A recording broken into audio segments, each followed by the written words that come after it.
make this multiple choice here. So I'm going to give you a quote from 20th century examples of Christian nationalism. And we're going to, let me see if I can actually throw the poll. Okay, good. I think I can do it at the same time. So I'll give you the quote. You have 4 options. I want everyone to try to pick one of these options. All right. So here is quote number 1. So this is a president writing to the Pope. And they wrote this: "Your Holiness, this is a Christian nation. More than half a century ago, that declaration was written in the decrees of the highest court in this land. The story of the Christian missionaries who in earliest days endured perils, hardship, even death itself, in carrying the message of Jesus Christ to untutored savages is one that still moves the hearts of men. As a Christian nation, our earnest desire is to work with men of goodwill everywhere to banish war and the causes of war from the world, whose creator desired that men of every race and every clime should live together in peace and goodwill and mutual trust." Okay, so your options are Teddy Roosevelt, Harry Truman, Herbert Hoover, or D, none of the above. What 20th century president would dare write the phrase untutored savages? All right, so I'm going to pull this poll up, and I want everyone to pick one. All right, we got 27 responses, 29. At some point, I've got to cut it off for the sake of time. All right, I'm going to end the poll here. Let me share the results with you all. So it looks like our winner from our poll is Teddy Roosevelt, but there were about an even number of takers between Herbert Hoover and none of the above. The correct answer is the one that the least of you chose. It's Harry Truman. No. Whoa. Yeah. No. Oh. Yes. Oh, yes. Yes, indeed. All right, let's do question number 2. All right, so here is the quote: "The churches of America are citadels of our faith in individual freedom and human dignity. This faith is the living source of all our spiritual strength. And this strength is our matchless armor in our worldwide struggle against the forces of godless tyranny and oppression." Is that Ronald Reagan, Woodrow Wilson, Richard Nixon, or Dwight Eisenhower? So let's launch this poll. Give you question 2, and you got to pick one. All right, I'm going to close the poll. We've got 85% of you. Let's look at our results. So it looks like the most were for Ronald Reagan. Then after that, Woodrow Wilson at 31%, Dwight Eisenhower at 19%, and Richard Nixon at 8%. So the correct answer is Dwight Eisenhower. All right, let's close that one. Third question. Writing to the president of Brazil, one of these presidents of the United States wrote, "To each of us is entrusted the heavy responsibility of guiding the affairs of a democratic nation founded on Christian ideals and aspiring to common goals of peace and human betterment." Who do you think wrote that? We put the poll up. I kind of wait until we get to about 80% participation just for the sake of time. You guys did better on this one. So 56% of you got the correct answer, which was John F. Kennedy. All right, we got 2 more. These ones, the last 2 are spiritual leaders, Christian leaders in the United States. So here's the first quote. "Spiritually, we have wandered far from the faith of our fathers. No nation which relegates the Bible to the background, which disregards the love of God and flouts the claims of the man of Galilee can long survive." All right, so let me give you the poll. Your options are Martin Luther King, James Dobson, Jerry Falwell, or Billy Graham. So let me give you question 4, and everyone pick one. So it looks like Billy Graham got the most votes at 47%, and that would be correct, actually. This is a Billy Graham quote. I think the man of Galilee is a bit of a dead giveaway for anyone who knows the rhetoric of Billy Graham. All right, here's your last one. "Communism also challenges us to invite all Christian forces for action. Too often have we been preoccupied with debates about orders and sacraments and ritual and denominationalism, while civilization is engaged in a race with catastrophe. If we are to win the world to Christ, We must rise above our differences, realizing that we have unity of purpose and that God is not a denominational God. So once again, same options as the last one: MLK, James Dobson, Jerry Falwell, and Billy Graham. A little more even results on this one. It looks like James Dobson and Jerry Falwell were tied with Billy Graham and MLK in the back tier. This was actually an MLK quote. Came from a sermon he gave in 1953 when he was in his 20s. This was kind of the formative period for him. But yeah, this is an MLK quote. All right, so what is my point? My point is that for most of US history, talking just in terms of the sheer amount of time, the nationalism, and again, broadly defined, I'm not talking about people storming the Capitol, people trying to force Christian religion on every American, but this idea of America as a Christian nation, appealing to that heritage of being a Christian nation, has been a fairly uncontroversial, full spectrum political perspective, right? Not saying that everyone in American history was a Christian nationalist, but it was not a controversial thing to say this. And you had people from both parties, people from all kinds of different political orientations appealing to this notion of America as a Christian nation, or of America as kind of a global leader against communism, right? This type of rhetoric as America as God's ordained leaders against communism, against fascism, right? This was just kind of part of American life. And I think that has a lot to do with demographics. So if you look, Gallup started polling around religion around 1940. And since then, they've asked this question fairly consistently across every poll that they've done on religion. Do you happen to be a member of a church, synagogue, or mosque? Now, notably, in 1940, when they started asking this, they probably weren't intentionally excluding Buddhists or Hindus or other people who would not identify with one of those Abrahamic congregational settings. Today, they kind of are, but they keep asking the same question for the sake of consistency. So, but if you look at the numbers, from 1940 to about the year 2000, it was fairly consistent, right at around 70%, sometimes going up as much as 76, sometimes going down as low as 68, but really fairly consistent. And it's after the year 2000 that you start to see this sharp drop off in people's identification with a congregation. Now, the vast majority of these, especially throughout the 20th century, are people identifying with churches, right? But that drop off, and in the year 2021, it actually dropped below 50%. The majority of Americans, for the first time this year, are not members of a church, synagogue, or mosque, at least according to Gallup's numbers. Now, taking those numbers in a different way, because that's just church, synagogue, mosque combined.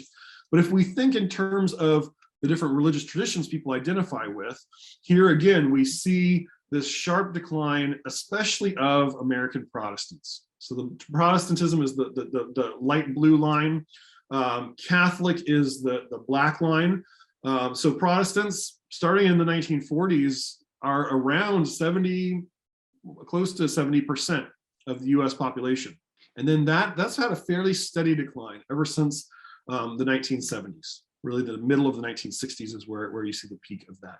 Catholics have stayed fairly steady. Now, again, that image, that line kind of conceals a lot of diversity, because you had this shift going on within American Catholicism from a predominantly white faith to being a much more multicultural faith community, with a lot of Latinx people who are Catholic kind of joining the ranks of Catholics. So that has kind of helped keep those numbers fairly stable, whereas white Catholics, like white Protestants, have declined overall. Now, I want you to look at this blue line, this one right here. This is the nones. This is the people who don't affiliate with anything, who say, when they are asked the question, what community or what faith community or faith identity would you identify with, they answer none. And that has been rising rapidly over the last 20, 30 years. And it's been an increasing component of American religion to have this large class of unaffiliated people. Most of those people are post-Christian. Most of them grew up Christian or had Christian heritage in their family and have abandoned that. And that helps to account for this great decline in Protestantism. let's go on to this next slide that I have, and I want to go back to where we were starting last time and come back to these two definitions of religious nationalism or Christian nationalism.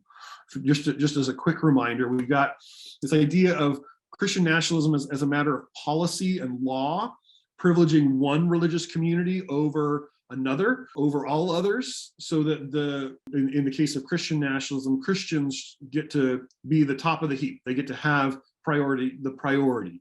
Right, and the other working definition that we've been kind of playing around with and interacting with is this idea of the identity of the state, and the theology of sacralizing the state, making the state itself holy, making the state itself something that God is blessing, that God is intentionally calling out and choosing for God's purposes, so that the state itself becomes an object of religious devotion and source from which religious meaning is derived.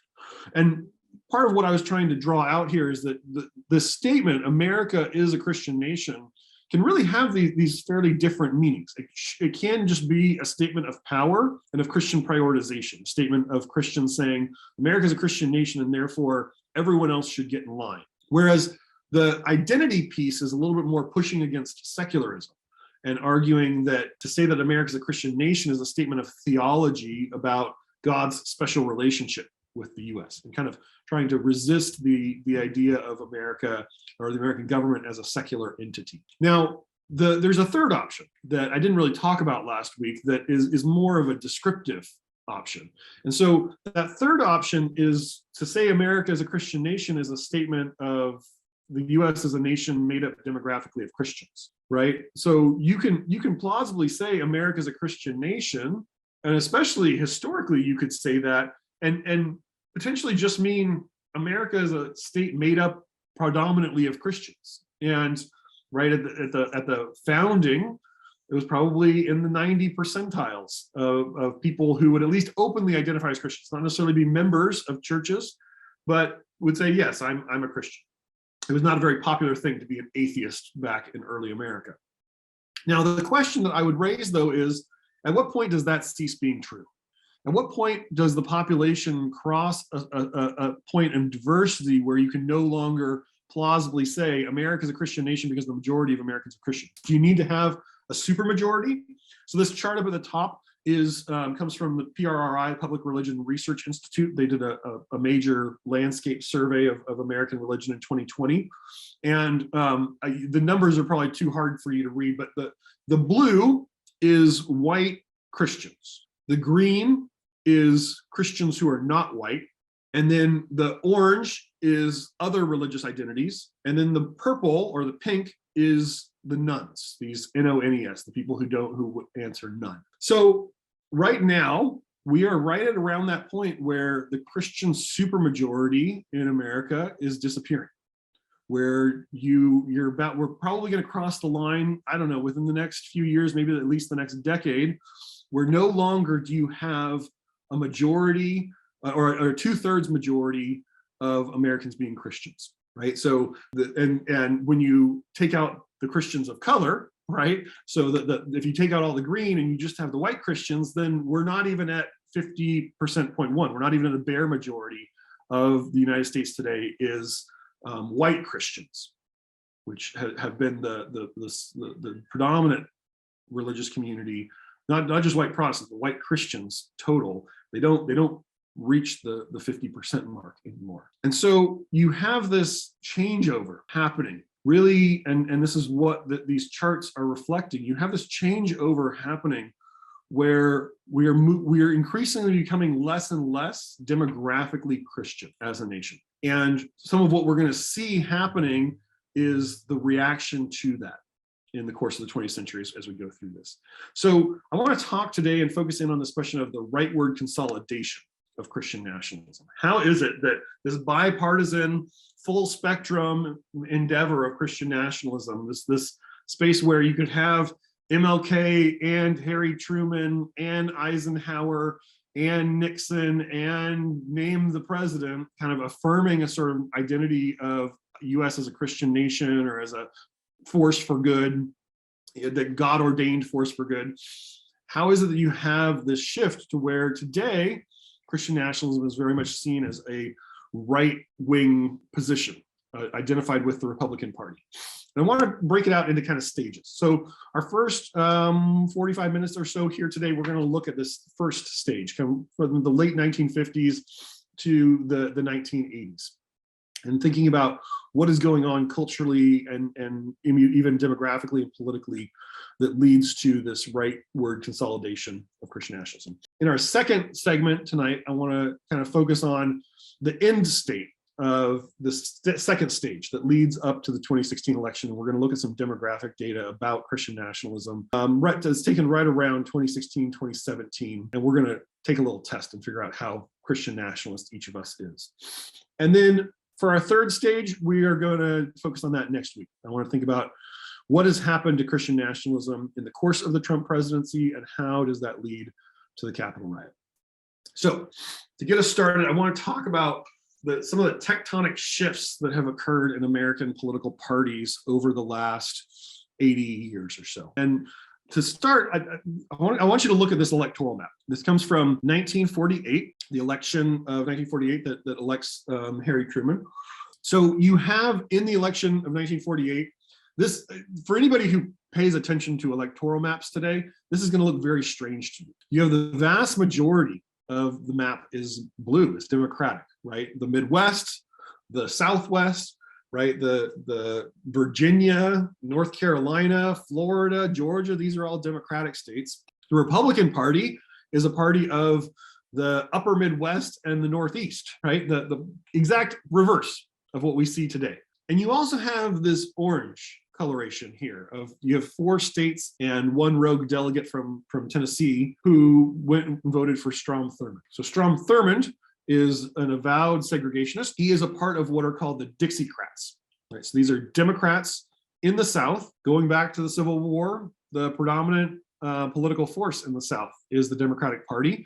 The Republicans are a party of the North in this era. And so you have Strom Thurmond, who's a Democrat, but he runs as an independent in order to try to bring about, to hold on to the segregationist vote in the South. And his idea is that if he can gain enough votes, he can get the election thrown into a contingent election in the House of Representatives, and he'll have enough leverage to make some demands of either Truman or Dewey. So he manages to carry 4 southern states. And if that election between Truman and Dewey had been closer than it actually was, he might have actually pulled this off. And you have, Strom Thurmond is not just a segregationist, he is a Christian nationalist, or maybe even more particularly, he's a Christian regionalist, right? He wants to maintain Christian white power in the South that will allow for maintaining the status quo of racial segregation. And he's a Baptist, and he even writes a book that very much draws on these kind of Christian nationalist tropes, the faith we have not kept, arguing that segregation is the right way for Christian America to move forward. And so this is all a debate that's internal to the Democratic Party. Now, again, this is the map from 1968, 20 years later. Again, this map looks very strange to our eyes. California goes Republican, right? The Democrats have become the party of the Northeast, but not of the coasts yet. And Texas goes Democrat, right? So this is the election between Nixon, Hubert Humphrey, and George Wallace runs as an independent. George Wallace, once again, is a Democrat, but he runs as an independent on this kind of states' rights platform, very much trying to mobilize this Dixiecrat vote again. Many people who lived through 1968, I did not. Many people who did and who are sharp political analysts have said 1968 was the closest election we've had to 2020, just in terms of the sheer chaos that year. So Humphrey was not the natural pick to be the candidate. He was running against RFK, and RFK was assassinated in June of that year. And so Humphrey was kind of the winner by default because his opponent was assassinated. This was the year of the assassination of MLK as well. And so George Wallace tries to pull a Strom Thurmond. And he actually gets 13.5% of the total vote in the country, and he wins 5 southern states. But listen to how Christianity Today describes Wallace's campaign, Christianity Today being the premier evangelical publication in the nation in 1968. This Latter-day Crusade The avowed segregationist Wallace has taken on the tinge of religion, a civil religion to be sure. A young Birmingham minister who has watched the numerous Wallace drives in Alabama describes the White House bid as a, quote, campaign with messianic ring. Wallace, he explains, seeks to present himself as the savior of the United States. He alone can fix it, perhaps. A prince of hope, swinging his broadsword in a holy war against evil. And so you have, in 1948 and 1968, the strong Christian nationalist, but really Southern regionalist dimension, right? That is kind of aligning itself with these kind of outsider candidates who are trying to have this idea of we as the South are trying to maintain our own identity. So, okay, if you're ready for a shocker of a presidential election map, now look at this one from 1980. So Reagan in 1980 consolidated massive support, losing only 6 states and Washington, D.C. He got 489 out of 538 electoral votes. And how did he do it? Well, in part, look at the South, right? The South that had been willing to throw away its votes on these outsider candidates like Strom Thurmond and George Wallace in 1980 really comes together around Reagan. And he winds up carrying the South, except for Georgia, which was Jimmy Carter's home state. And you have this really strong showing, right? This very strong showing, at least on the electoral map. So what we're seeing happening across these different eras, across these different moments, is that in the civil rights era, right? In the era of the 1960s, as you have the civil rights movement pushing forward, and then especially in its aftermath, as the civil rights becomes associated with the Democratic Party, with Johnson, with Kennedy, you have this segregationist and regionalist Dixiecrat Christian nationalist vote that switches over to the Republican Party. And you have the Southernization of the Republican Party. People have even talked about the Southernization of evangelicalism. Evangelicalism was originally a movement of the North and of the West, but you have this great Southernization of Republican politics and a new coalition that forms around the Republican Party, but also bringing in a lot more Christian nationalist votes into the Republican Party. So let's think a bit about the culture wars of the 1960s and 1970s, especially about the role that the Supreme Court played in those culture wars. And I would start that survey with, in the 1950s, with Brown v. Board of Education, which, even though it's a landmark decision, does not actually start getting enforced in the South until the 1960s, until you start having the civil rights movement. And part of the reaction to that enforcement of this integration of schools in Brown v. Board of Education is that it activates Southern Christians to politically mobilize and to begin building networks of tax-exempt or sometimes even state-supported segregationist academies to avoid integration. But they don't call them segregationist academies. You know what they call them? Christian schools, Christian universities, right? They are using the cloak of religion, the cloak of Christianity, to say, no, these are our private religious organizations. We can do with them as we please, and they need to be tax exempt, and often, at least in the case of Mississippi, state supported. They're getting state vouchers basically for these segregationist academies. And so this ongoing defense of segregation in these institutions was framed as being about Christians' right to educate their children as they saw fit. But all of this, and this is what I want to try to kind of track through the 1960s and 1970s, is a change to this Christian nation status quo, especially in the South. The way that they're thinking about themselves as a Christian nation, they're trying to hold on to this idea of themselves as a Christian nation, often holding on to their racism and their segregation, but they're trying to face off against the federal government. Now, one of the other really hot topics was prayer and Bible reading in public schools. Many of you probably lived through this, in fact, and you have 3 major Supreme Court cases that are decided in the early 1960s around these questions. So you have a Engel v. Vitale in 1962, which is there's a New York state law that's requiring students to begin the day with the Pledge of Allegiance and a non-denominational prayer.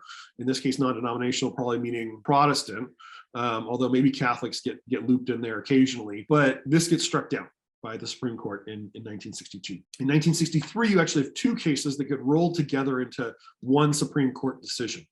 The first is the School District of Abington Township, Pennsylvania v. Schempp. And this is about a Pennsylvania law requiring Bible reading at the start of each school day. And the other one is a local one, which I made the mistake in our class this morning of saying was a totally obscure case, and all these people said, well, we know it because we're Baltimoreans. This is not taught outside of Baltimore. Everyone focuses on Abingdon v. Schempp. But the case of Murray v. Curlett is something that happens locally here in Baltimore. And you have this is what, again, is about Bible reading and the Lord's Prayer being used at the start of school day by Baltimore City Public Schools. It's actually a really interesting piece of local history if you're not familiar with it.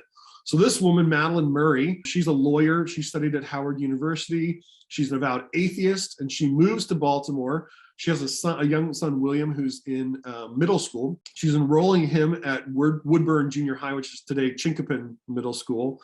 She's in the process of enrolling him, and she's there for a couple of mornings and notices this basically prayer, that this Lord's Prayer and Bible reading is being forced upon all the students by the city school district.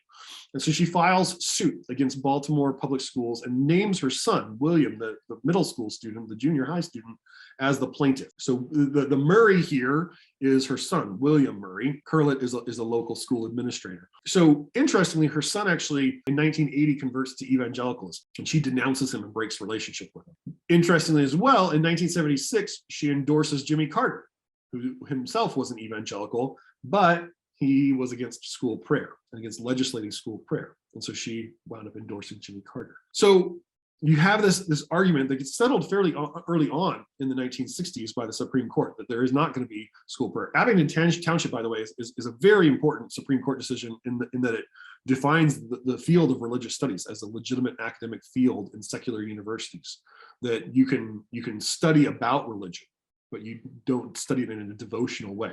And so it's a really important precedent, even in the relationship of public schools and the teaching of religion.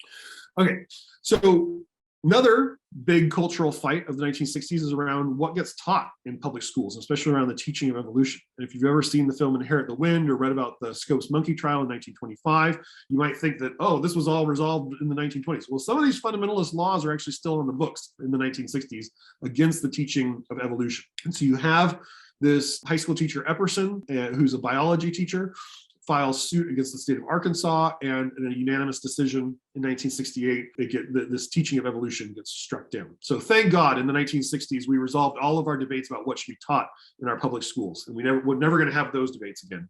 Okay, last but not least, we have Roe v. Wade. And Roe v. Wade is decided in 1973. No time to get into all the implications of this case for the religious right. But when Roe was decided, 30 states had banned abortion outright, and 16 more only allowed it under special circumstances.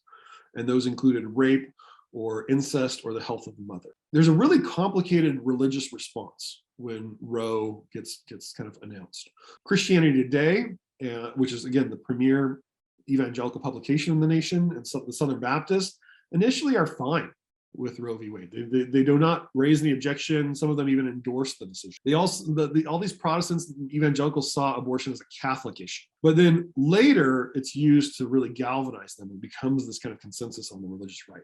But that takes a few years to really ramp up in the 1970s. So in 1973, not terribly controversial. And even some of these laws against abortion were not necessarily driven by religion. Often they were more about the health of the mother or kind of parochial concerns, but over time this became really a huge galvanizing force for the religious right. So to conclude, look at what a Christian nationalist, particularly one in the South, who started the 1960s, would have experienced in those 2 decades. God and the Bible and prayer are taken out of your public schools. Your God-given right to segregation is taken out of your legal privilege. Evolution is now legally being taught in all your schools, and abortion is now legal, starting in 1973. What is a good Christian nationalist to do? So I want to focus us in on an inflection point in this journey, and it happens during the 1980 presidential campaign. And the event is called the National Affairs Briefing. I'm just curious, has anybody ever heard of the National Affairs Briefing? It's not that widely known outside of people who really focus on this history, but it's an extremely important event. So what I want to do is try to set us up. I want to give you a broad overview of what's going on in the 1980 presidential campaign. And then we're going to watch a video from the National Affairs Briefing, and then we're going to discuss it in our breakout rooms. So here we go. So the important event that really in some ways kicks off the 1980 presidential campaign happens starting in December of 1978 and stretches over. The Iranian Revolution begins in December of 1978, continues on into January, February, March, and in April of 1979, there's a national referendum that installs the Islamic Republic in Iran. This is seen as completely counter to American interests. This is seen as a terrifying display of Islamic fundamentalism breaking onto the world stage. In July of 1979, the Sandinistas, the communist Sandinistas, take over Nicaragua.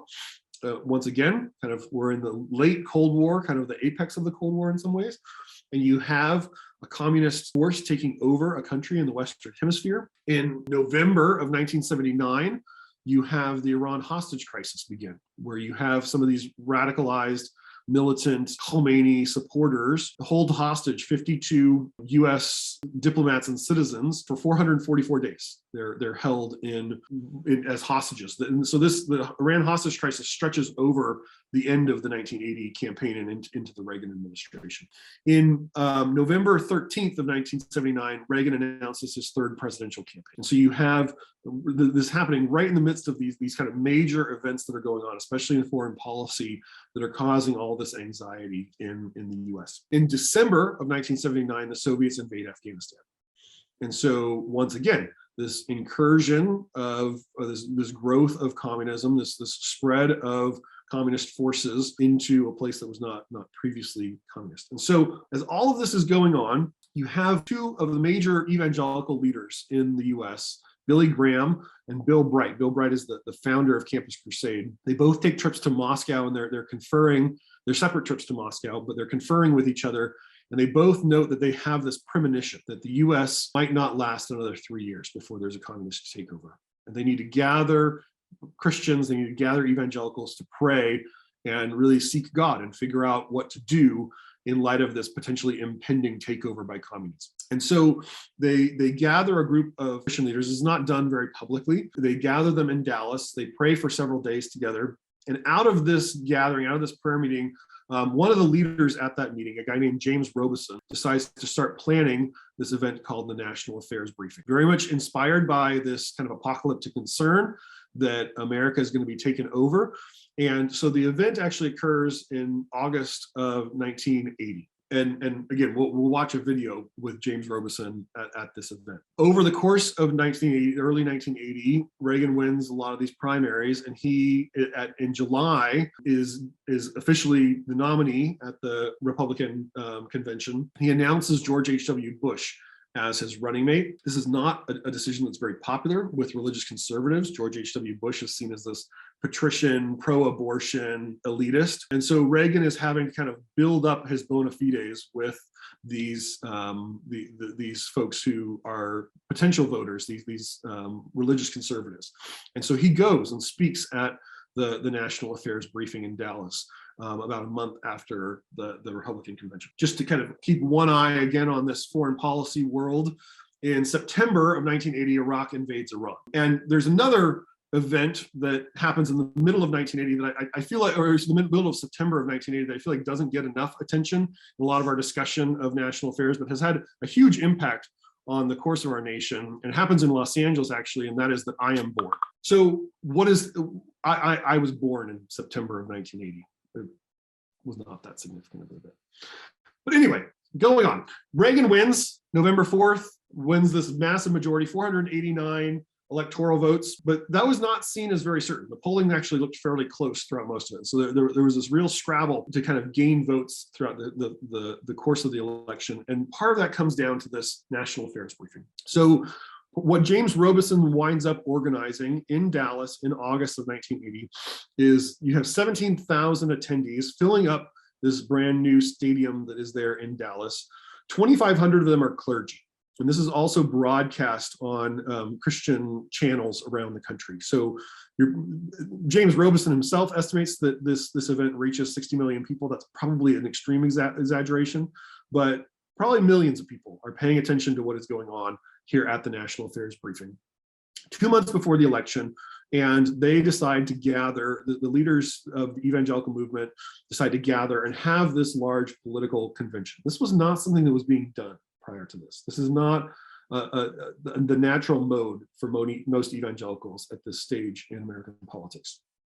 This event is led by a who's who of what would become the religious right. You have Jerry Falwell, Paul Weyrich, who was the mastermind of using abortion to mobilize evangelicals in addition to Catholics, the televangelist Pat Robertson, Phyllis Schlafly, who is still at this stage kind of campaigning against the ERA, Senator Jesse Helms, who kind of typifies this experience of a Dixiecrat.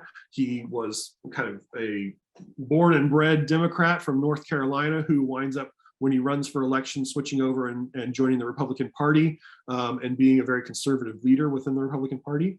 Paige Patterson, who is immersed in scandal today for the way that he handled a rape case at the Southwestern Baptist Theological Seminary when he was the president there. But at the time, he in 1979 was one of the engineers of the fundamentalist takeover of the Southern Baptist Convention, this great kind of conservative theological takeover of the Southern Baptists. Up until then, they'd been kind of middle of the road.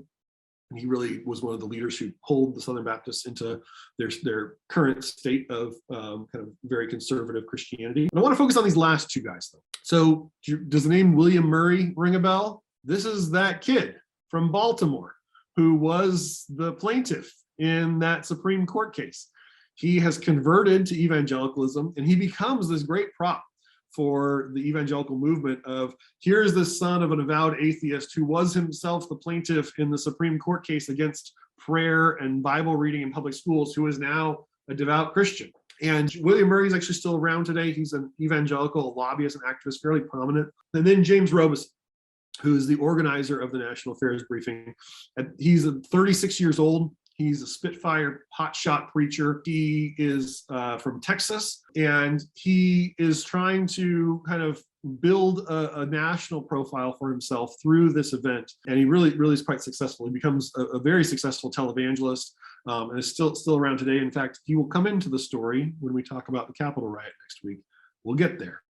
So the topics that they advertise this whole event being about probably are not surprising after what we've just surveyed. They want to talk about political organizing for evangelicals, talk about family morality, talk about school prayer, talk about scientific creationism, abortion, and Israel.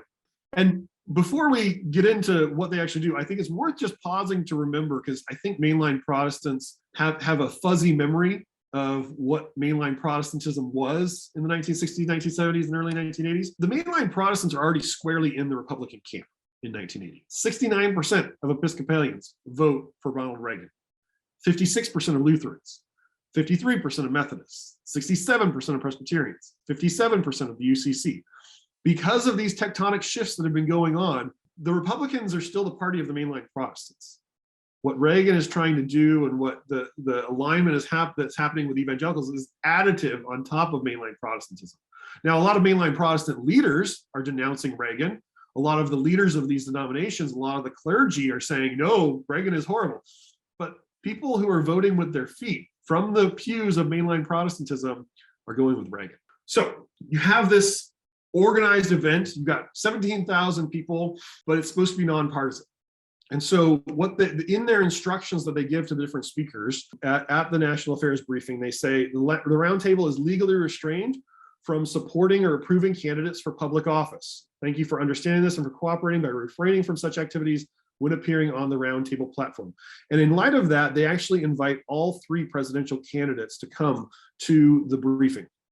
So they invite Jimmy Carter, who is the Democratic candidate, is himself an avowed evangelical, very public about his faith. But Jimmy Carter takes one look at the people who are organizing this thing and says, that is not for me. Those people hate me.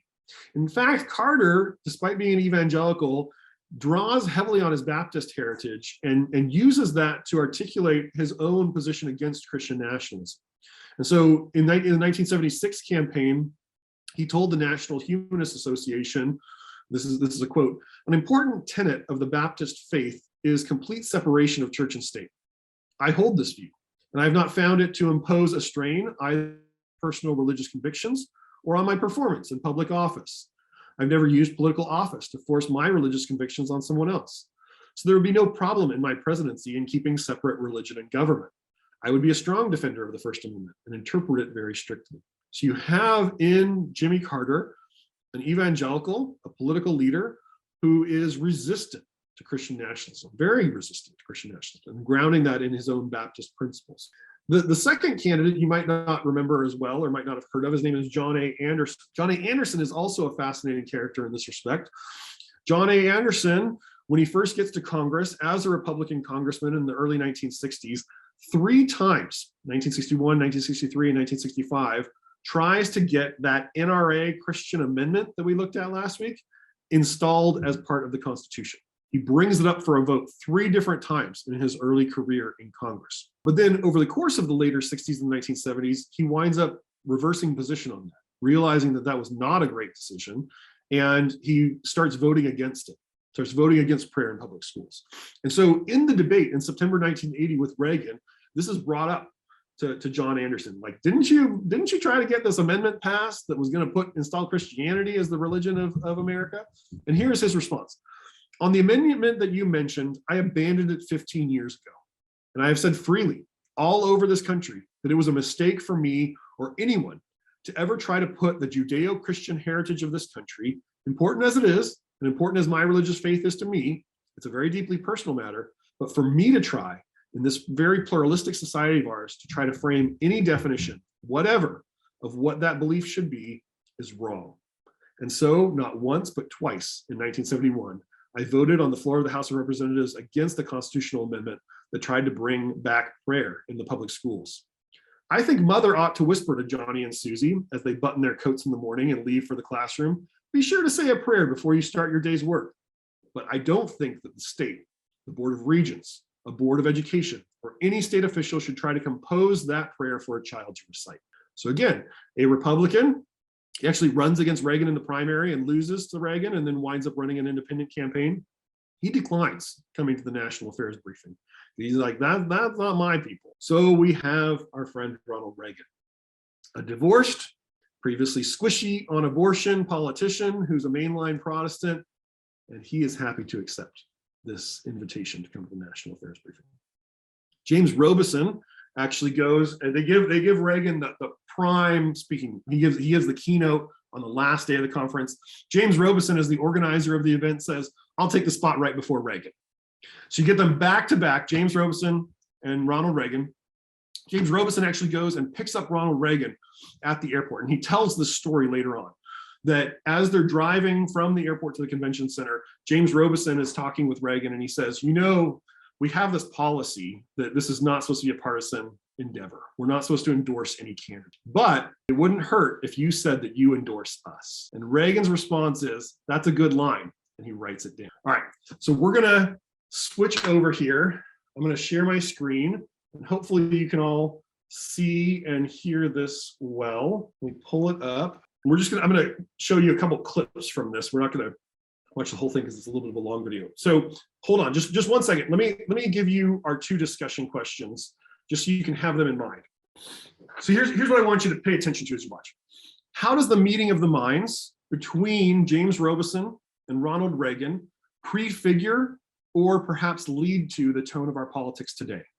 What do you recognize from our politics today that is going on in this moment in 1980?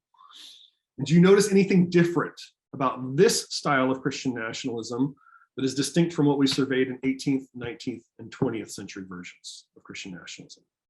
Okay, we'll put those in, those questions are also in the chat if you don't want to have to write them down. So let me share this video screen. I really appreciate the fact that I know you are not applauding men tonight. I am convinced that you are applauding the greatest country on the face of this earth, and you want it to remain the greatest country on the face of this earth. I am convinced that it is the greatest country on the face of this earth because of its heritage and its foundation. Proverbs 29, verse 2, when the righteous are in authority, the people rejoice. But when the wicked beareth rule, the people mourn. Proverbs 14:34, righteousness exalteth a nation, but sin is a reproach to any people. There is no possible way that you can separate God from government and have a successful government. God is the ultimate authority. I tire of the constant reference to Christians and to religious people and the term separation of church and state, implying that if you belong to a church or if you claim faith in God and believe in God, You are to have no basic influential part in political activity or policy making.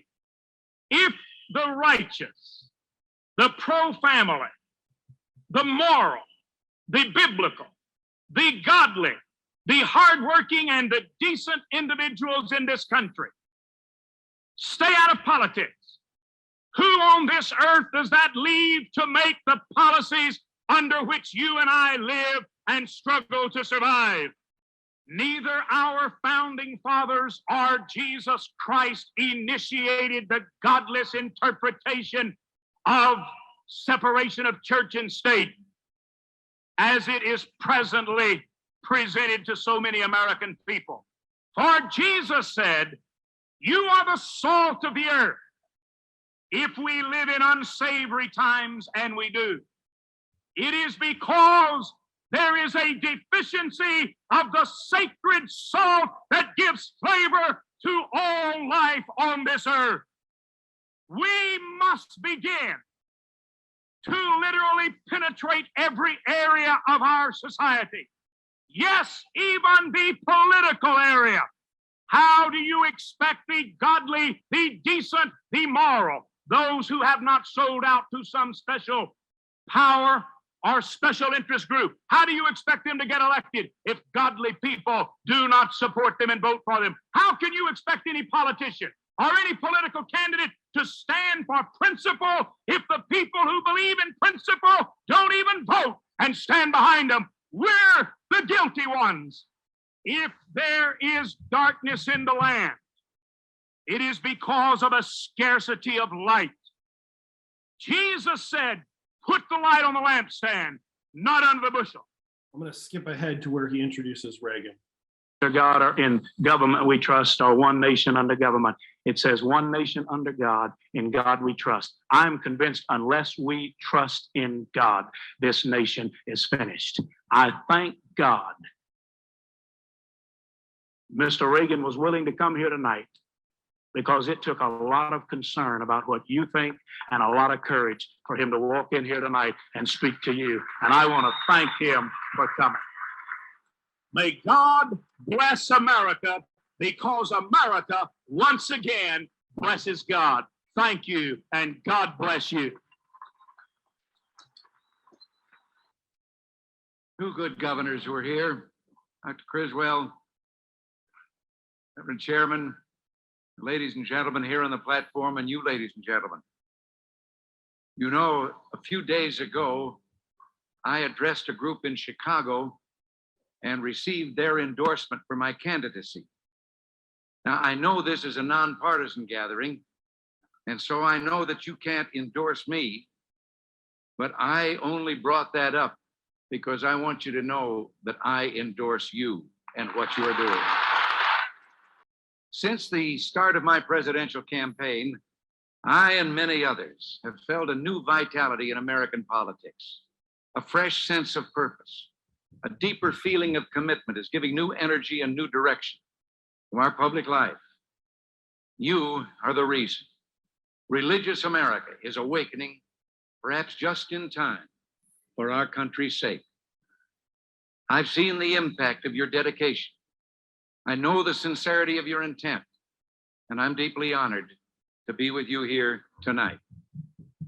You know, I'm told that throughout history, man has adopted about 4 billion laws.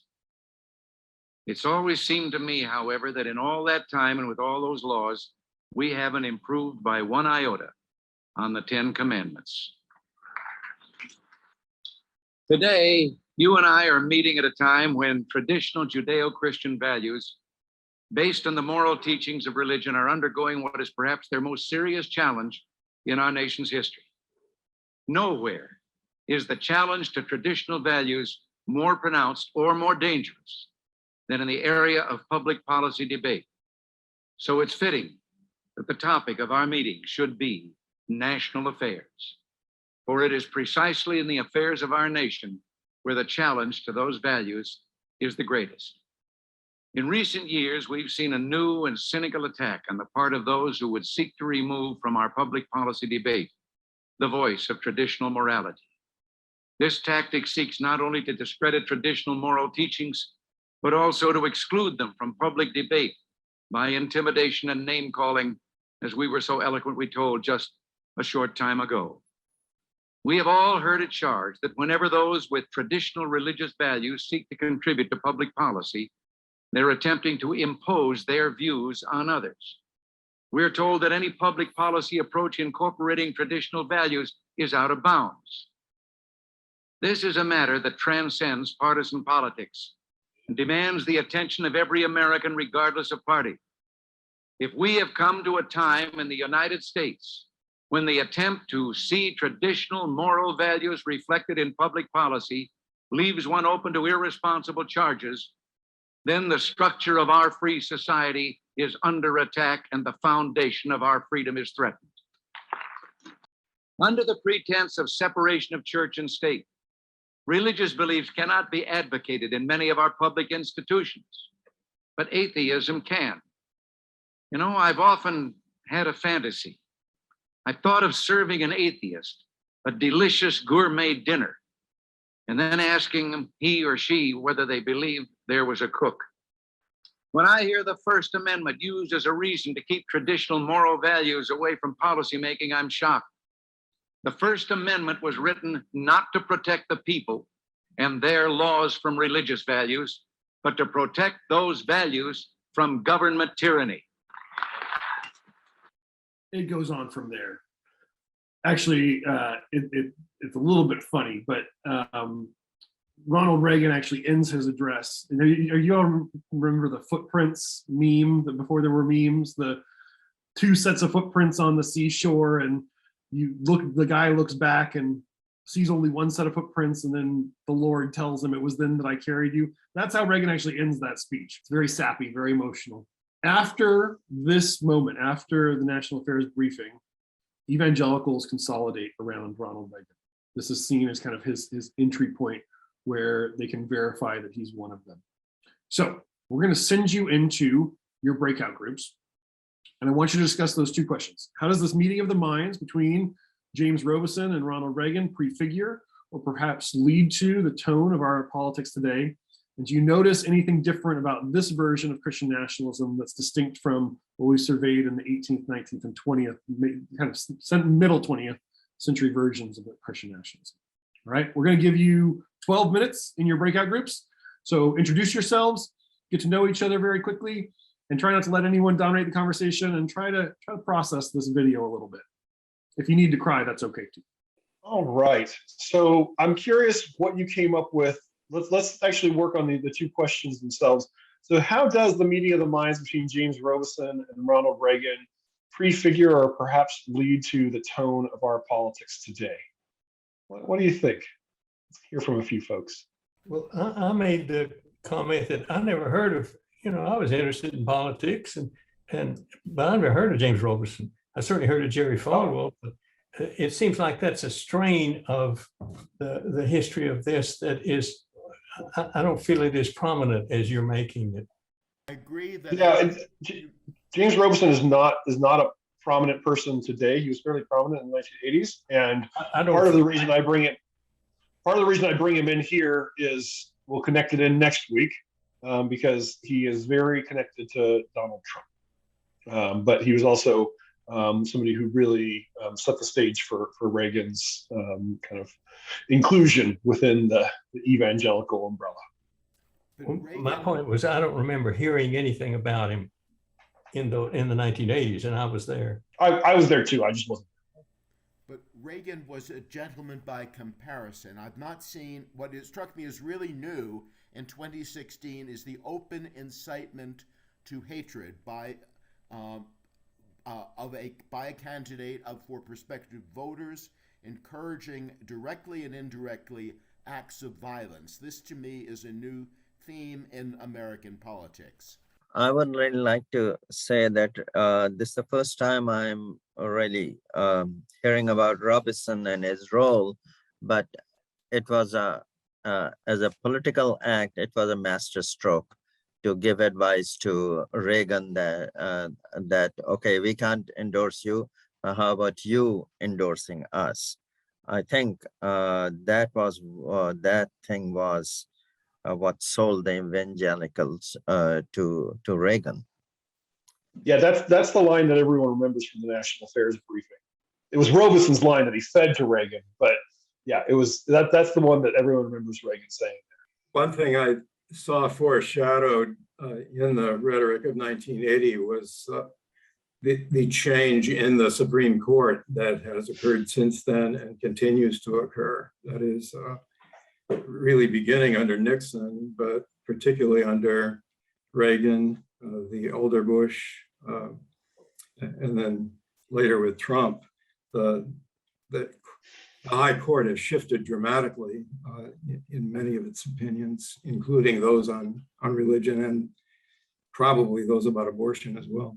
Yeah, it's not accidental that the Supreme Court is made up of 3 Jews and 6 Catholics, both of whom are religious minorities. I mean, Gorsuch is maybe Episcopalian. He's cagey about it. He was raised Catholic, but there's that the politics around religion and the court have become very, very intense of late and playing out in their decisions these days too. The other thing that we kind of talked about is, how is it, and we've had this conversation before, but how is it possible that Reagan and Trump can be the clear evangelical choice against, 2 absolutely unchurched people being raised up as this great Catholic Christian champion against 2 guys who actually go to church, which is just that to us, that was kind of,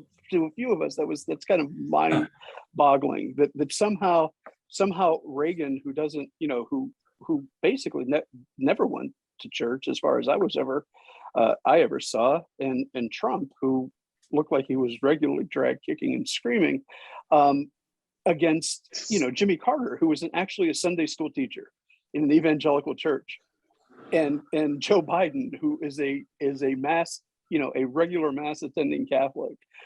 It just rocks. I have so can I just make one point in response to Barry, and then I'll let you go, Don. So I would say that a big part of that is the reason that you don't see Christian consolidation around the conservative Christian consolidation around people like Joe Biden and Jimmy Carter is not just their politics, it's that they are devout Christians who conscientiously don't play footsie with Christian nationalism. Whereas Reagan and Trump might be bad Christians, but they're willing to do this dance. And that makes people quite happy. Don, go ahead. I am a mathematician, not a historian, but my understanding of what happened in America relative to religion was that even in the founding of some of the theology schools, that the feeling was you need to learn to read so you can read the Bible, and you really don't need to read anything else. And that, if that is true, it turns out that, well, again, my understanding is that there's an anti-intellectualism in the US, especially in the South where I was raised, very different from Europe, where there isn't this idea of you just need to read the Bible. And so when you look at the American populace as mostly anti-intellectual, who haven't been trained to think, it's very easy for a group that wants to organize, regardless of who it is, conservative Christians or anybody, they can take over because the American populace really doesn't think that much. Well, sorry, go ahead, Margaret, and then I'll make a comment. They did it it's a fear thing. This whole thing was a power struggle, and that's where they started. I mean, they took Reagan, who wasn't really religious. They didn't look at his background, which had nothing to do with it, and then they said it's us against them, and we need the power, and we're going to go with anybody that's going to give us the power. The same thing they did in the last election, or the election before, like, well, we don't care. If he's going to give us some power, he's going to feed us what we want, we're going to do it. And a lot of people voted for them because of that, which is ironic since both of them are not at all great. Well, I don't think the most great people. Plus, it shows that Ronald Reagan was a really good actor. Yeah, I think because that's a big he could problem. get any crowd riled up, and they used terms that were like them against us and very war tones. It's a threat, kind of like the Crusades. We're going to go do this battle, gung ho, and because the other two people were religious, they went, I don't want to deal with those people, and they didn't deal with it, and it cost them election. I would say, yeah, and I think the distinction I would make between this kind of post-1980 version of Christian nationalism and what we see in the mid-20th century and before is that prior to that, I think Christian nationalism was an assertion of the Christian majority's power. It was an assertion of, this is a Christian nation and everyone else better get in line, right? Because Christians are such a strong majority.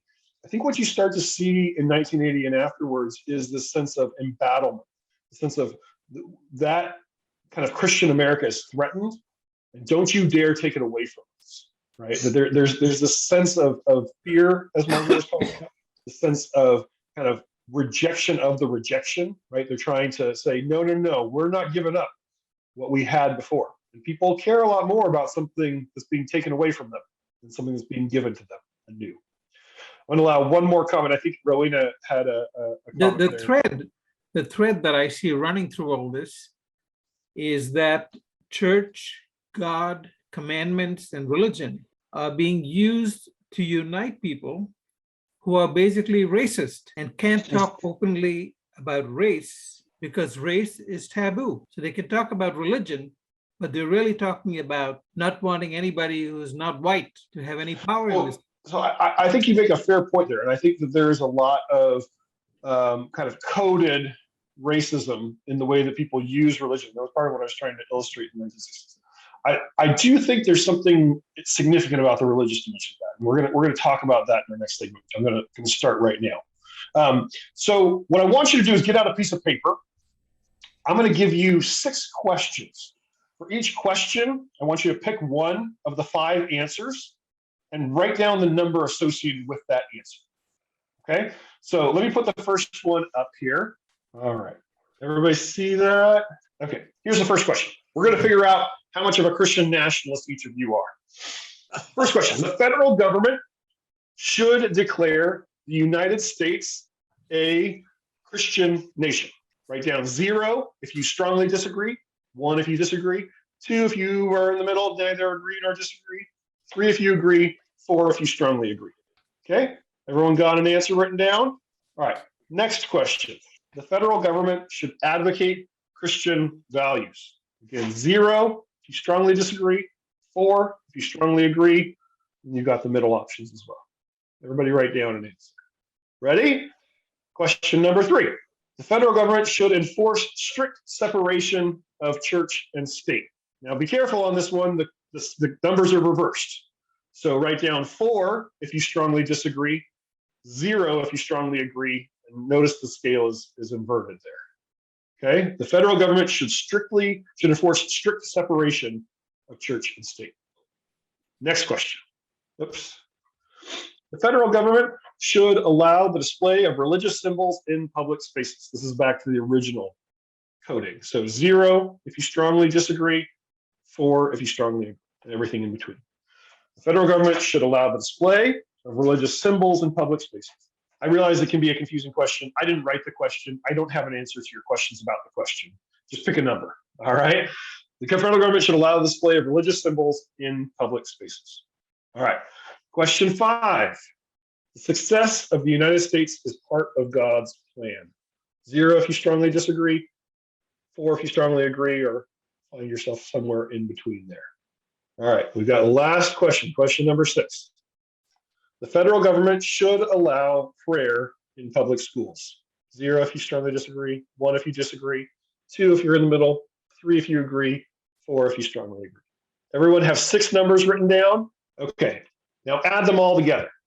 All right, does everyone have a sum total? That's your score. All right, now I'm curious, is anyone willing to share their number in the chat? We got 6, a 4, 2, 0, 9, 17, 7, 9, 5, 8, 6, 5. All right. So it looks like we have a range of everywhere from 0 to a 17 would be the highest end that I see of folks in the chat. So these questions come from a survey called the Baylor Religion Survey. It's something they conduct every 4 years out of Baylor University. And there's a book that has taken use of this survey, especially the data from 2017. The book is called Taking America Back for God. It's by Andrew Whitehead and Samuel Perry, who are, they're both evangelical background, but I don't think consider themselves evangelical today. But they're sociologists. And so they're looking at this survey data to try to kind of put a figure to Christian nationalism. What they find when you take this survey data and add people's scores up, add up the same exact scores that we just found, this is how they find the distribution of Americans on their Christian nationalism scale. So they basically come up with 4 categories of people's approaches to Christian nationalism. First, if you score between a 0 and a 5, they call those people rejectors, people who totally reject the concept of Christian nationalism. These are people who are answering disagree or strongly disagree on just about every one of those questions. The next group they call the resistors. These are people who are generally answering disagree or strongly disagree, may on the high end be saying, I'm not sure, I'm kind of in the middle. I don't know if I agree or disagree with that. These are people who overall are resistant to the concept of Christian nationalism, to the ideology of Christian nationalism in America. And that's people with a score 6 to 11. The mean that they find, the average score they find is an 11.3. Okay. The people who are between the numbers 12 and 17 are what they call accommodators. People who are not necessarily ardent Christian nationalists, but are people who are open to the idea of Christian nationalism, who are willing to allow for it. I heard an interview with Samuel Whitehead where he described it as, the accommodators are like the people who, if you're going to a football game in the Midwest or the South on a Friday night and there's going to be a prayer, they're fine with it just being a Christian prayer, right? They're like, yeah, that's fine. It should just be a Christian prayer, okay? And then the last group they call the ambassadors. These are people with a score between 18 and 24 on the scale. These are people who answer agree or strongly agree on all of the questions that are there. So as they look at the American population based on this survey, the 2017 survey, they find that 21.5% of Americans are rejectors, 26.6% are resistors, 32.1% are accommodators, and 19.8% of US population are ambassadors. Ambassador, I'm not wild about the term ambassador. I feel like it's kind of vague. I would say they're the advocates. They're the people who are in favor of some form of Christian nationalism. I'm curious for your reaction to this, right? So you've got this distribution of Christian nationalism. I'm curious, what are your initial impressions or reactions to this data? It's scary. It's scary. Why? Why is it scary? It's scary because there are far more people who are willing to support an abrogation of some of the things that, that we think define our society. The absence of religious pressures, the ability to worship the way you want without having to worry about what other people are thinking about it. There are a lot of prohibitions in the accommodator ambassador sides. There's a lot more control than many of us would like to think. It seems to me you could be an accommodator on some items and a resistor or even a rejector on others. For example, I would call myself an accommodationist on school prayer because I have no objection to students meeting voluntarily after school without a faculty advisor for Bible study and prayer on public grounds. Okay. I'd be an accommodator of that. I would strongly, heatedly disagree with any kind of enforced prayer, but it seems to me there's some room for accommodationist here. So I'm alarmed about ambassadors. I'm not necessarily alarmed about accommodators. Yeah, and I would just say that, yeah, just one second, Merritt, I'll let you go just a second, but just to respond to Al's point, I don't think this is a perfect scale, right? Those questions are kind of vague, and I think they very much so strike. They're going to strike different people differently, and people are going to interpret them differently. What I do like about this is that it gives us some cold hard data that we can analyze, right? And we'll talk again in a minute about some of the findings, especially in demographic groups and religious groups, about these numbers. But I think it does, and one of the things that Whitehead and Perry do that I think is insightful in the book is they use this data to then correlate how predictive is this that somebody's going to be a Trump voter, and it's actually very, very predictive. The how they score on this scale is very predictive of whether someone will be a Trump voter. So again, I think there's just room for interpretation and fudging. I would argue that the rejector position is very clear, and I would argue that the ambassador position is very clear. I think the middle, there's a lot of fudge room between those things. If somebody's answering 0 on all the questions, or if somebody's answering 4 on all the questions, that tells you something clear. I think the resistors and accommodators is a little bit, there's a little bit more wiggle room. Yeah. Is it somebody who gets an 11 compared with somebody who gets a 13 really that different? I don't think so. And they have nuance in their analysis. So Marion, I think you had a comment you wanted. I just wanted to say that the first reaction that I had was, oh, I get the last 2 elections. Yeah. And I'll talk about the 2021 numbers from the survey in just a second as well. Yeah, Don. I have written survey documents professionally, and I had trouble answering a lot of these. When you said cold, hard data, it may be cold, but it's not hard as far as I'm concerned. Exactly. And the thing that you said, Matt, that I really like is the vagueness of it. And so I ended up with a 17, but I believe I'm a rejector. I don't have a lot of faith in the guys who put this together and then use it to get results in their book. Well, they didn't put the survey together, to be fair. They're using the Baylor Religion Survey. This is something that Baylor University does every 4 years. So there is kind of comparative data that they've gotten from other surveys using the same questions. But you're right. I don't think the questions are perfect. I think that it tells us a lot about the rejectors and the ambassadors. I'm not so sure about that whole space in between. All right, let me run through some of the. Sorry, Corby. Last question, and then or comment, and then I'm going to run through some of the demographic data on this. Just a quickie. I'm fascinated with the accommodators, the pattern of the up and down sticks, Yes. so to speak. I mean, there's no sort of middle ground there. You're either way up or you're kind of middle and way down. And I don't know. Yeah, it's not a real neat bell curve, is it? No. No. Thanks. So let me show you some of what they find just in terms of demographic groups based on these categories that they've come up with. So the first column or the first row there is white Americans. They find that 24% of white Americans are rejectors, 24% are resistors, 31% are accommodators, and 21% are ambassadors. Now, if you look at the very, very top row, I've kept those numbers from the US population as a whole.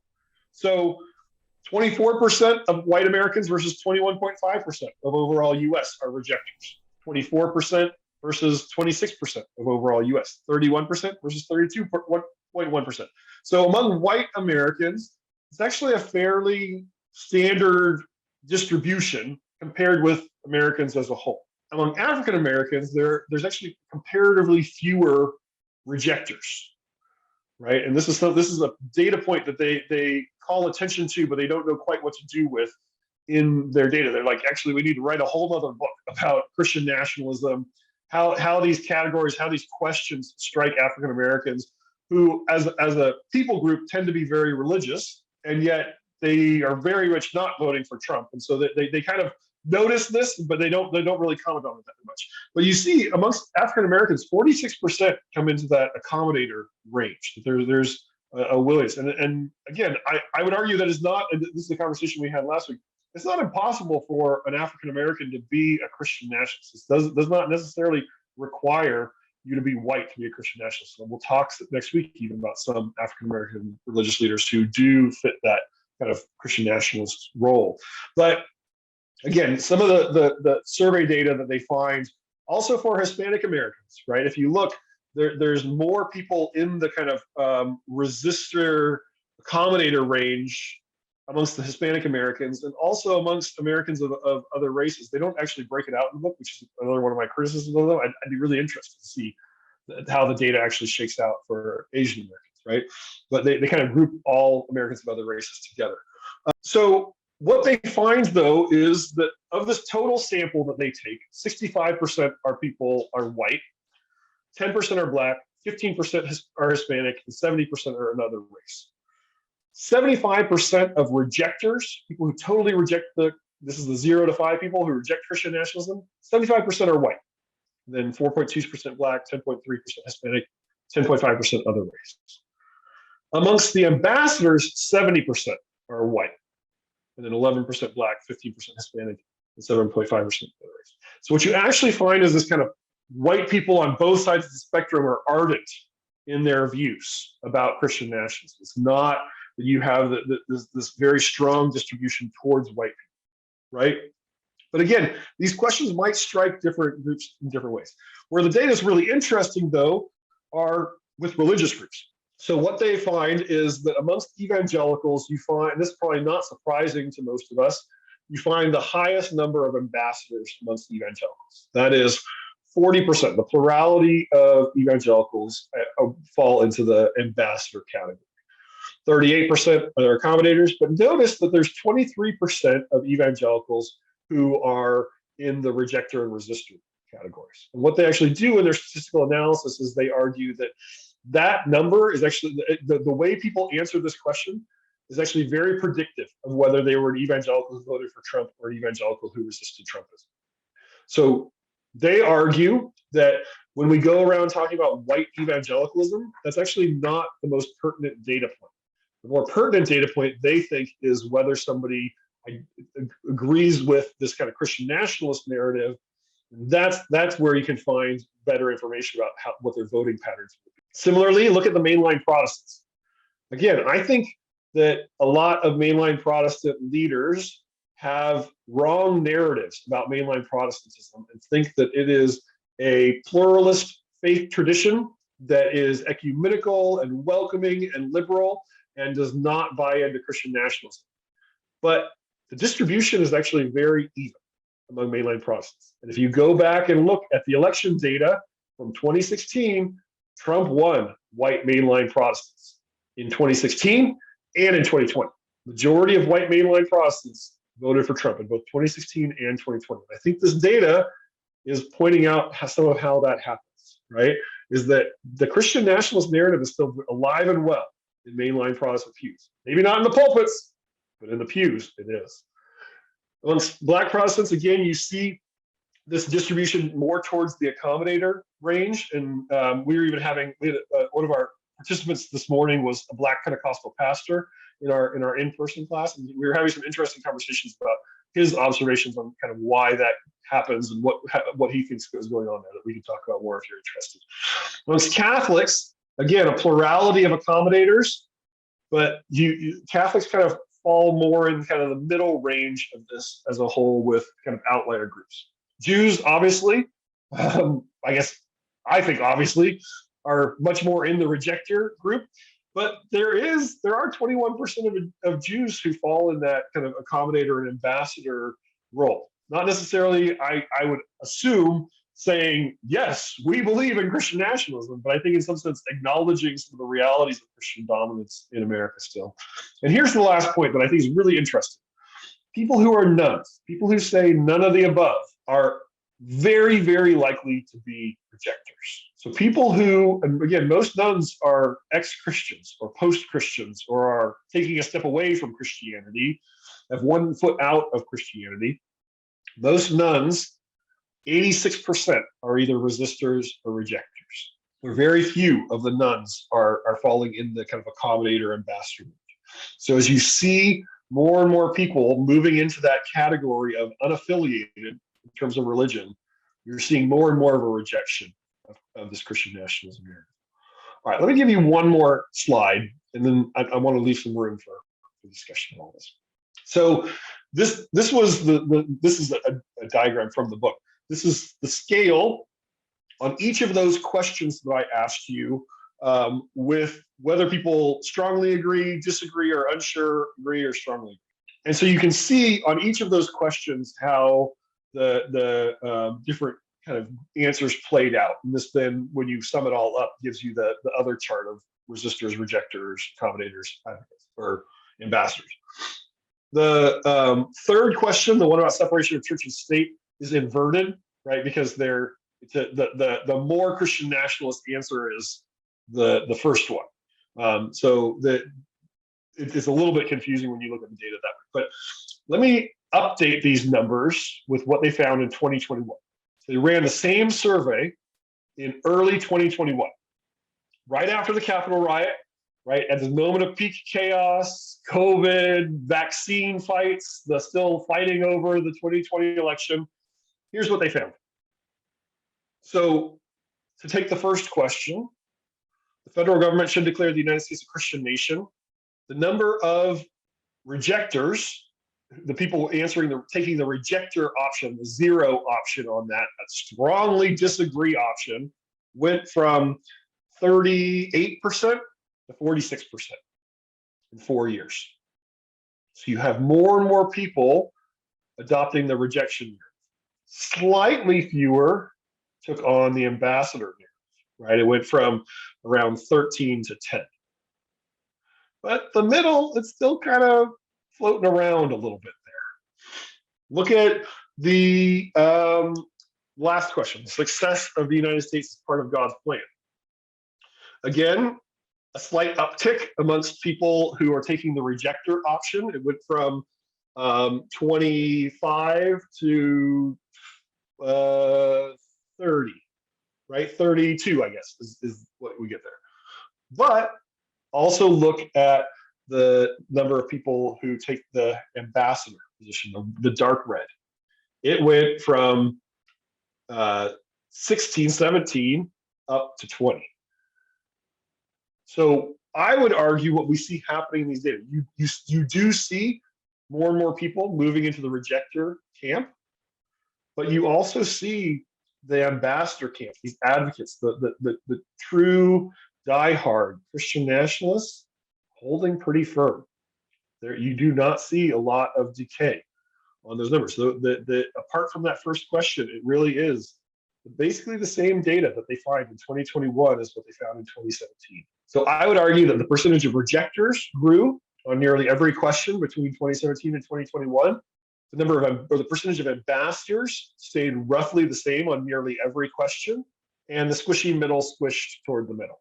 You have the battleground of American Christian nationalism as a narrative is amongst these people who find themselves in this accommodationist versus resistor world, right? You've got about 20% of people at one end of the spectrum saying America's a Christian nation and we need to push more in that direction. You have 20% of the US population ardently saying America is not a Christian nation. We reject that entirely. And then you've got the 60% in the middle that are kind of slushing around trying to kind of find their narrative. Reactions, thoughts. I'm curious about how you are experiencing this wave of data. Matt, did Baylor collect data on whether particular groups like rejectors or resistors were more or less likely to vote? I don't know the answer to that question. It would be an interesting one to look in Whitehead and Perry's book. I don't recall if they look at likely voter models within that. I'm recommending that you read the book tonight, so I would recommend that you read the book. So I don't recall though if they. I wonder if the find people that. in this squishy middle are just less likely to vote. Probably on some level, or at least they're probably the more undecided folks on the voting spectrum, because the delta between those two, the rejector and the advocate, the ambassador camp, is pretty big culturally, right? So I would imagine that a lot of the kind of independent swing voters are in the middle. Darla, did you have a hand up? I did. I just wondered whether or not, along with this survey, there is any identification of so-called Christian values. Talk about them more. Are they asking the people themselves to? I wonder if they identify whether or not the participants are primed with what the survey constructors consider to be Christian values, or whether that's just left up to individual interpretation. Yeah, I don't think they tell them what Christian values are when they ask that question about the federal government should advocate Christian values. There's a lot of other questions in the survey. These are not the only questions in the survey. The survey covers all kinds of things. In the 2021 version, it covers QAnon. It covers a lot of cultural issues. But no, from what I've seen of the survey, they do not define what Christian values are. It's more a question of that you bring to the question what you think the Christian values are. Thank you. I'm just trying to look at the chats. Laura says she's puzzled by the term accommodators because she views it as trying to be. I view the Constitution as trying to be accommodating to religion. So while it would not be promoting Christian nationalism, aren't we open to accommodating religious expression in public life as long as the state is not mandating or giving preference to one religion? Yeah, again, I'm not wild about the terminology they use for these categories. I think what they mean by accommodating is accommodating to the narrative of Christian nationalism, not accommodating to Christianity, not accommodating to religion, but accommodating to this notion of Christian privilege within American society. The people who are taking that are open. I'd be totally fine coming up with a better terminology. Alan raised the question, what are Christian values? Love your neighbor, care for the poor, don't steal or rape or murder. That's also secular. And I would strongly agree with you, Alan. And I would argue, and this is a conversation that we had this morning in our in-person class, I think a lot of Christians want to look at this, especially liberal Christians want to look at this data and say, that's not Christian. To which I would rejoinder, what is Christian? Christian is what Christians do. And these folks, they are devout Christians for the most part. We'll talk next week about theology and politics and how theology and politics can get intertwined. But the people on average who are answering within the more accommodationist or ambassador answer, they're people who are attending church just as likely as other people, right? They are people who are not heretics who are violating the Nicene Creed, right? So I think there's no abstract Christianity out there that exists in some ideal state that is pure and undefiled, that has all these good and approachable values. What we get is Christians, right? What we get is the way that actual Christians behave. And I don't, as much as I, as a Christian, might look at Christian nationalism or might look at the Capitol Riot and say, I find that abhorrent, I don't really allow myself to say that's not Christian, because that's not, those are Christians doing that. And so on some level, I have to take some responsibility and say, yeah, that's happening and that's within my faith tradition. And I need to do something in response to that. I'm not sure yet what to do, but that's attached to me somehow. And Stephen made a comment about the term Judeo-Christian. It just doesn't show up very much anymore. It still shows up some, but yeah, I think it is. There's a very interesting history of the term Judeo-Christian, which would take another mini course to unpack. But yes, there's a way that it had kind of a flowering in the 1960s, 1970s. I would point to Will Herberg's book, Protestant Catholic Jew. If you're interested in going deep on kind of where that term kind of emerged and arose and became a sort of ideological marker. I was going to do a whole thing on Will Herbert tonight, but I didn't have time. But yeah, it is an interesting question. Farda has a comment. I think it's more important to examine the societal changes which have left many without a sense of shared values and community. That seems to be the vacuum in which this explosion of Christian nationalism is happening. I guess I would argue it's not an explosion of Christian nationalism. I think there's a fairly consistent trend of. I don't think Christian nationalism has been an unwavering thing. I think that it has risen and fallen, as we saw in the Civil War, as we saw in the 1980s, as we are seeing right now. I think it is something that ebbs and flows, but I don't think that there's been this amazing shift that has happened over the last 5 years. And we'll talk about, again, next week, some of what happens during the Trump presidency. But this is still a part of our national narrative for a lot of people. Roxanne has a comment about we're increasingly multi-religious in the United States, which is all the more reason that we should not and cannot, according to demographics, declare the U.S. a Christian nation. And yeah, I would strongly agree with you on that, but many people still do. Okay, let me make a few last points, and then I'll open it up for any last comments that you all have, and then we'll wrap up in a few minutes. So I would recommend everyone go out and buy Whitehead and Perry's book. It's been a phenomenal success since it came out in 2020. And I think if you want to kind of immerse yourself a little more in this data, they do a good job of introducing you to it. They do a good job of trying to connect and complicate the relationship between whiteness and this Christian nationalism. Again, I wish they explored more of the ways that it shows up in the African American and Hispanic American and other races communities, and that's something that I myself am kind of working on. But it is a big part of. They do a really good job of understanding how it is that you start to see this kind of anti-immigrant fervor become connected with Christian nationalism. How it is that you see pro-Trump support become connected with Christian nationalism. So I don't think their book is perfect. I don't think it's the final word on Christian nationalism in the United States, but I think it does help. And it gives us something to hang our hat on when we're having these conversations. I find that because of our bifurcated and polarized society, we have a tendency to exist within our own little thought bubbles, within our own consensus communities. And so if you are a liberal Jew or a liberal Catholic, a liberal Protestant, a liberal Muslim living in liberal Baltimore, you probably aren't meeting people who hold these views. But if you go back and look, the accommodators and the ambassadors make up about 53% of the US population. I think that helps to explain some of the fights that we're having in our politics today.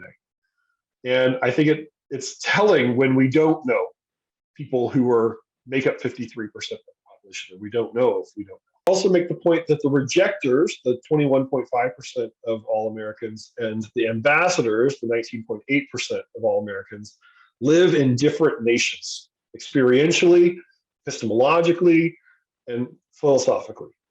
They are living in two different Americas in their minds. On the one hand, for the rejectors, America is fundamentally secular, and it's increasingly pluralistic, and it's a realm of cooperation.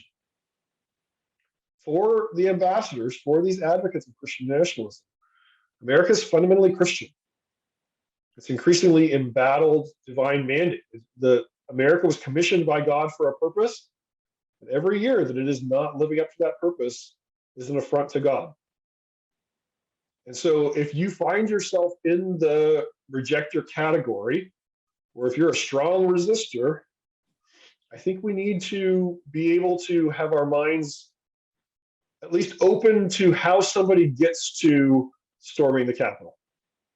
Because if you can't imagine that, then there's a portion of Americans that you've written off as barbarians, as people that you cannot talk to, as people that you can have no conversation with. And I would also make the point that if we are a nation that is divided in the way that this survey data talks about, between 53% accommodators and ambassadors, 47% resistors and rejectors. You can't have a liberal pluralist democracy with only 47% of the population. There has to be conversation. There has to be dialogue, right? And I find it striking that many of my fellow Christians can come to a place like ICJS, have lovely interreligious dialogue across religious lines with people with a fundamentally different worldview, come to all kinds of wonderful agreement. But they turn around and they look at their fellow Christians and like, God help us. How do I talk to that person? Right? There's something wrong there. Last point. Even as the US becomes demographically more none, less and less inclined towards Christian nationalism narratives, the ardent ambassadors are not giving up the ghost. Part of what fueled the Capitol Riot was a rejection of the rejection. And if you want the technical term for this to throw around at your cocktail parties, it's anti-disestablishmentarianism. These folks think that there should be an establishment of religion. And there is a movement that has been going on for a very long time to disestablish Christianity from America. So they are the anti-disestablishmentarians. That is the Capitol Riot, is anti-disestablishmentarianism. They are rejecting the rejection of Christianity. And I would argue, and we'll talk about this next week, they have not backed down. The Capitol Riot was not an episode where they're like, crap, we didn't succeed. And so our narrative is done. That didn't happen. In fact, if anything, they're more ardent about these positions today. I realize we're out of time, and I want to give freedom for anyone who needs to drop off. Somebody mentioned that it's past their bedtime. Bless you for having a 9 o'clock bedtime. But if anyone wants to stay on for a few more minutes and either share observations, have a few questions, I'm happy to stick around for another 10 minutes or so. Thank you all.